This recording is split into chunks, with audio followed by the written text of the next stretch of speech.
بسم اللہ الرحمن الرحیم قل لا اقول لكم عندي خزائن اللہ ولا اعلم الغیب ولا اقول لكم انی ملک ان اتبع الا ما یوحى الی قل هل يستوي الاعمى والبصير افلا تتفکرون۔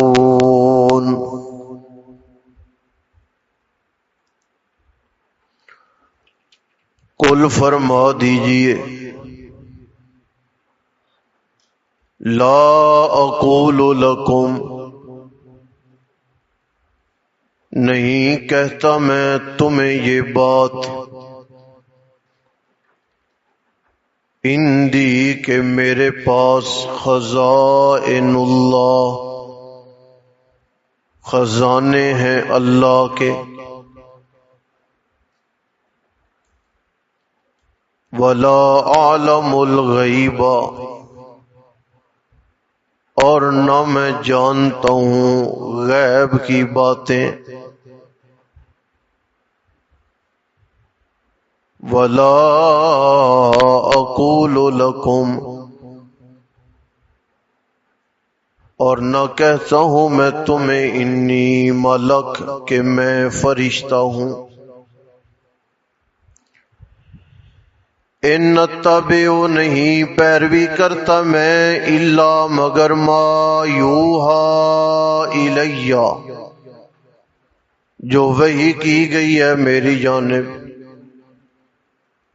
قل فرما دیجئے هل يستوي الاعمى والبصير، کیا برابر ہے نابینا اور بینا یعنی دیکھنے والا؟ افلا تتفکرون، پس کیوں نہیں تم فکر کرتے؟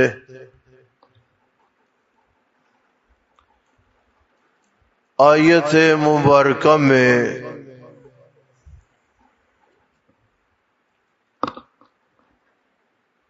چار مسئلوں کی نشاندہی کی گئی ہے۔ کتنے؟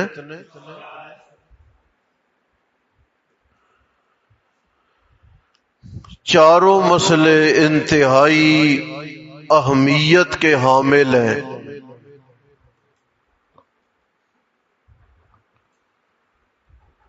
بلکہ دین اسلام کی بنیاد ہیں اور مسئلہ توحید کے اہم ترین اجزاء ہیں۔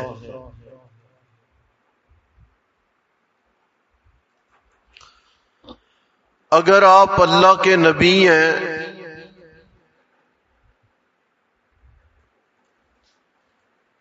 تو پھر آپ کے پاس تو دولت کے انبار ہونے چاہیے،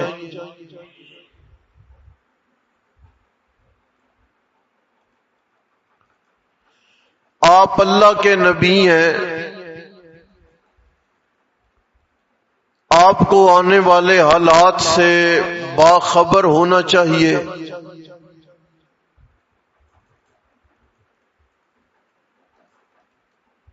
نبی پاک علیہ السلام کی زبان سے اللہ تعالی نے مشرکین کو جواب دلوایا۔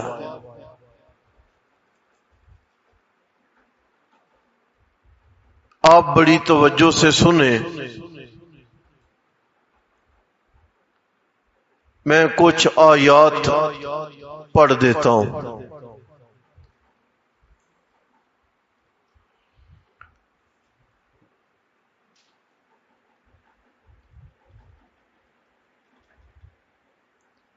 قل فرما دیجئے لا اقول لکم، میں نہیں کہتا تمہیں کہ عندی خزائن اللہ، کہ میرے پاس اللہ کے خزانے ہیں، میرے پاس نہ میں یہ بات بولے، میں یہ بات نہیں کہتا، اس لیے کہ خزانے میرے کنٹرول اور میری دسترس میں نہیں ہے، بلکہ خزانوں کا مالک کون ہے؟ ایک مقام وما من دابۃ فی الارض الا علی اللہ رزقها، جو بھی میں اللہ نے مخلوق پیدا فرمائی ہے اس کے رزق کی ذمہ داری میں اللہ نے خود لے لی ہے۔ آپ علیہ السلام نے فرمایا ان اللہ قد فرغ عن اربعین، چار چیزیں ابھی ماں کے پیٹ سے بندہ باہر نہیں آتا، اللہ ان سے فارغ ہو جاتے ہیں، طے فرما دیتے ہیں۔ ان چار چیزوں میں بندے کا رزق ہے، کیا کھانا ہے، کب کھانا ہے، کتنا کھانا ہے۔ اور اللہ کے نبی علیہ السلام نے فرمایا الا ان نفسا لن تموت حتی تستکمل رزقها، اس وقت تک بندے پہ موت نہیں آئے گی جب تک بندہ دنیا میں اپنا رزق مکمل نہ کر لے۔ پہلا مقام مخلوقات کے رزق کا ضامن کون ہے؟ دوسرا مقام ان اللہ هو الرزاق، لوگوں رزق دینے والا صرف اللہ ہے۔ تیسرا مقام حضرت موسیٰ علیہ السلام نے سفر فرما کر جب مدین کے علاقے میں پہنچے، قرآن کہتا ہے ثم تولا الی الظل، ان بچیوں کو پانی دے کر آپ درخت کے سائے کے نیچے آ کر بیٹھ گئے اور آ کر عرض کیا رب انی لما انزلت الی من خیر فقیر، مولا میں تیرے در کا مانگے تو تیرے در کا سوالی ہوں، مہربانی کرے میں بھوکا ہوں، میرے لیے رزق کا انتظام کر دے۔ اور قرآن کا مقام ہے، اللہ فرماتے ہیں اے لوگو اَأَنْتُمْ تَزْرَعُونَهُ أَمْ نَحْنُ الزَّارِعُونَ، یہ جو زمین کی کھیتی ہے، چاول کا فصل ہے، گندم کا فصل ہے، جو تمہارا رزق ہے، بتاؤ تم یہ اگاتے ہو یا ہم اگاتے ہیں؟ یقیناً ہمارا دبایا جانے والا دانا اسے اگاتا صرف کون ہے، اس کی پرورش صرف کون کرتا ہے، ایک دانے کو کئی 100 دانوں میں صرف کون بدلتا ہے۔ قرآن اور مقام پہ اعلان کر رہا ہے الذی جعل لکم الارض فراشا والسماء بناء وانزل من السماء ماء فاخرج به من الثمرات رزقا لکم، آسمانوں سے پانی میں اللہ نے خود اتارا، زمین سے رزق میں اللہ نے خود تمہارے لیے نکالا، کتنے مقام ہیں آپ پڑھتے جائیں. ان اللہ یرزق من یشاء بغیر حساب.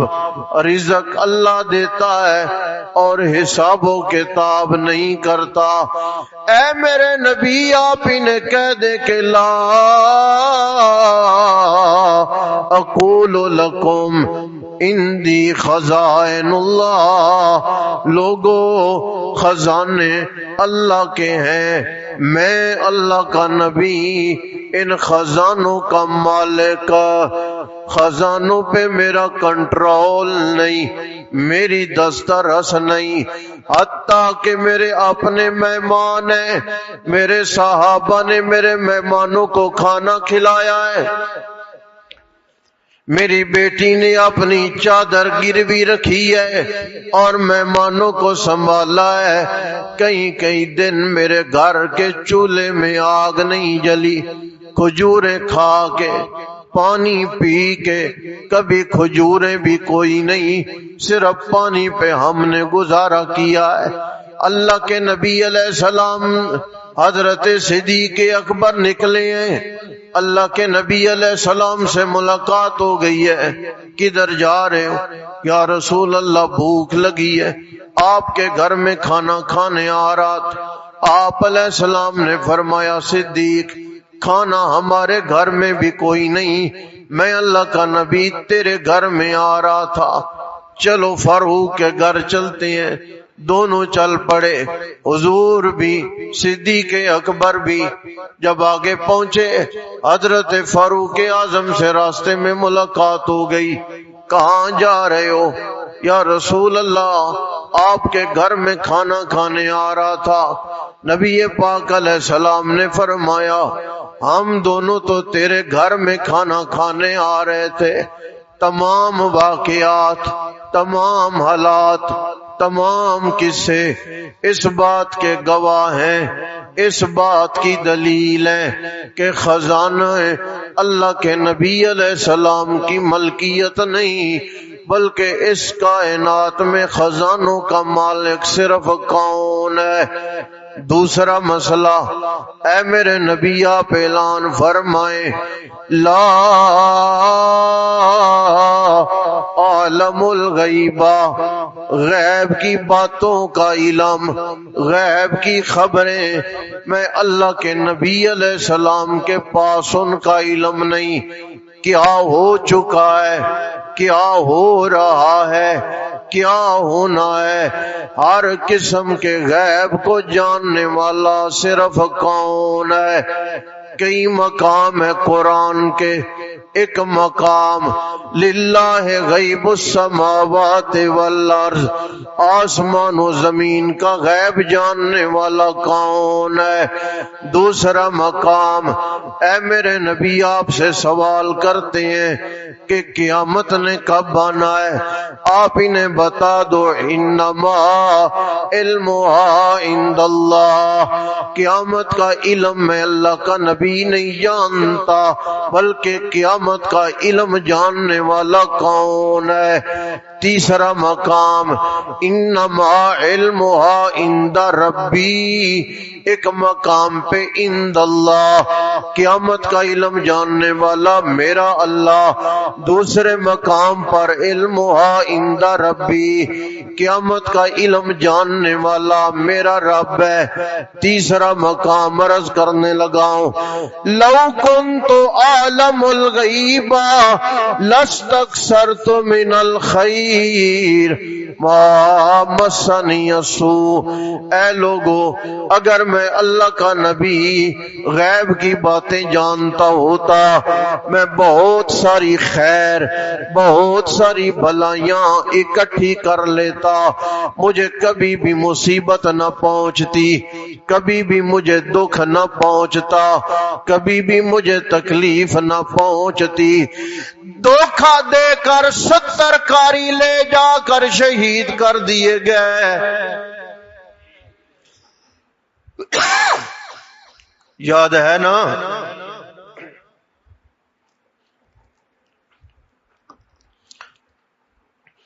دھوکہ دیا گیا مجھے، 70 قرۂ کرام لے جا کر شہید کر دیے گئے۔ میں غیب جانتا ہوتا مجھے یہ نقصان نہ پہنچتا۔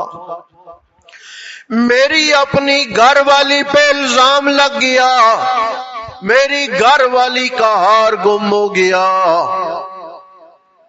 ہے نا۔ میں اللہ کا نبی جانتا ہوتا مجھے کبھی بھی دکھ اور مصیبت میں نہ پڑتا۔ قرآن کا اور مقام ہے، اللہ فرماتے ہیں قل، اے میرے نبی آپ اعلان فرما دو، لا یعلم من فی السماوات والارض الغیب الا اللہ، آسمانوں والے اور زمینوں والے کوئی بھی غیب کی بات نہیں جانتے، الا اللہ، جاننے والا صرف کون ہے۔ ایک اور مقام عرض کروں، وَعِندَهُ مَفَاتِحُ الْغَيْبِ لَا يَعْلَمُهَا إِلَّا هُوَ، غیب کی جو کنجیاں ہیں، چابیاں ہیں، ان چابیوں کا علم بھی کسی کے پاس نہیں، غیب کے خزانوں کا علم جاننے والا بھی صرف کون ہے۔ سینکڑوں آیات ہیں، کتنے واقعات ہیں۔ اللہ نے فرمایا نحنو نقص علیک احسن القصص بما اوحینا الیک ھذا القرآن، اے میرے نبی یہ قصہ یوسف ہے، ہم بیان کرنے لگے ہیں آپ کے سامنے۔ وَإِن كُنْتَ مِن قَبْلِهِ لَمِنَ الْغَافِلِينَ، اگر میں اللہ یہ قصہ نہ بتاتا آپ کو اس قصے کی خبر۔ تیسرا مسئلہ، میں تمہیں یہ نہیں کہہ رہا کہ میں فرشتہ ہوں، میں نے خزانوں کا مالک ہونے کا دعویٰ نہیں کیا، میں نے عالم الغیب ہونے کا دعویٰ بھی نہیں کیا، میں نے فرشتہ ہونے کا دعویٰ بھی نہیں کیا۔ اہل مکہ کہتے تھے کہ ہماری طرح کا نبی ہے، بازار جاتا ہے، خرید و فروخت کرتا ہے، جو مسائل اور معاملات ہمیں درکار ہیں وہ سارے مسائل اور معاملات انہیں بھی درکار ہیں، ہمارے جیسا بندہ ہے، یہ ہم سے نہیں ہونا چاہیے۔ اللہ کریم نے فرمایا ٹھیک ہے بتاؤ، اگر میں اللہ نبی بناتا فرشتوں سے، سن رہے ہو، اگر میں اللہ نبی بناتا کن سے؟ فرشتوں سے، تو دو مسئلے بن جاتے۔ اگر فرشتہ اپنی اصلی شکل میں آتا تم فرشتے کو دیکھ نہ سکتے، اور اگر میں اسے بشر کی شکل میں بھیجتا والا لبسنا علیہم ما یلبسون، اگر یہ پیغمبر فرشتہ ہوتا اپنی اصلی شکل میں آتا تم اپنے معاملات طے نہ کر سکتے، اور اگر یہ بشر کی شکل میں بن کے آتا پھر بھی تمہارا اعتراض ختم نہ ہوتا، تم نے کہنا تھا کہ یہ فرشتہ ہے ہی نہیں، بشر ہے۔ اس لیے میں اللہ نے نبی تم میں بھیجا ہے، لہذا حضور سے اعلان کروایا گیا قل، اے میرے نبی آپ اعلان فرمائیں انما انا بشر مثلکم، میں بشر ہوں تم جیسا، جیسے تم بشر ہو میں بشر ہوں۔ آپ علیہ السلام نے نماز پڑھائی، رکعتیں 4 تھیں، آپ نے کتنی پڑھ لی؟ 2 سلام پھیرا۔ ایک صحابی عرض کرنے لگے یا رسول اللہ نماز کم ہو گئی یا آپ بھول گئے؟ آپ نے فرمایا کچھ بھی نہیں ہوا، نہیں کچھ ہوا۔ نبی علیہ السلام نے صفوں میں حضرت صدیق اور فاروق کی جانب توجہ فرمائی ہے، اشاروں میں سوال کیا، پتہ چلا کہ واقعتاً نماز 2 رکعتیں پڑھی گئی ہیں۔ آپ علیہ السلام نے فرمایا اے لوگو انسا کما تنسون، جیسے تمہیں بھول لگ جاتی ہے میں اللہ کا نبی بھی بھول جاتا ہوں۔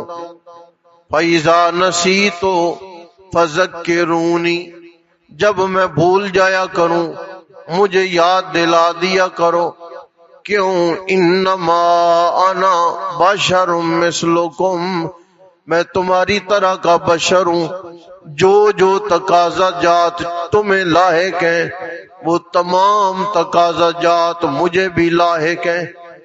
آخری اور چوتھا مسئلہ فرمایا میرے نبی آپ انہیں کہہ دیں ان اتبع الا ما یوحى الی، تم خرافات کی تابعداری کرتے ہو لیکن میں اللہ کا نبی وحی کے بغیر کسی بھی شے کی پیروی نہیں کرتا، وحی کا تابعدار ہوں، وحی کا پابند ہوں۔ اور آپ میرے نبی نے کہہ دیں حل یستوی الاعمی والبصیر، آیا بینا نہ بینا یعنی مشرک اور موحد کیا دونوں برابر ہو سکتے ہیں؟ یقیناً نہیں ہو سکتے۔ افلا تتفکرون، تم کیوں نہیں غور و فکر کرتے؟